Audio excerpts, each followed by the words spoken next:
ต่อไปนี้กระทรวงสาธารณสุขควบคุมความหวานครับเข้าร้านไหนสั่งเครื่องดื่มอะไร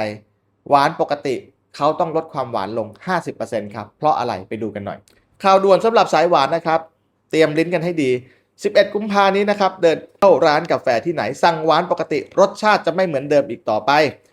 กรมอนามัยกระทรวงสาธารณสุขจับมือกับร้านกาแฟแบรนด์ดังทั่วประเทศประกาศมาตรการใหม่สะเทือนวงการเครื่องดื่มไทยกับแคมเปญหวานปกติเท่ากับหวาน 50% ของเดิม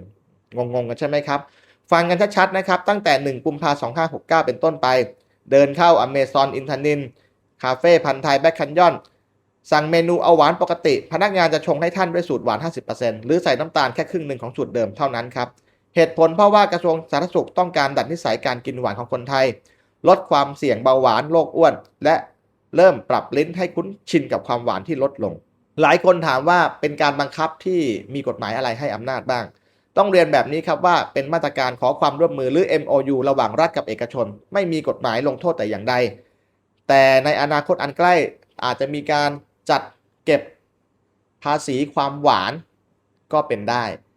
ยังไงก็ตามนะครับ11กุมภานี้เข้าร้านที่ไหนถ้าคิดว่าคนชอบทานหวานไปทานแล้วมันหวานน้อยลงขอให้รู้เอาไว้ครับว่าพนักงานไม่ได้ลืมใส่หวานให้ท่านแต่รัฐขอความร่วมมือลดน้ำตาล 50%ครับ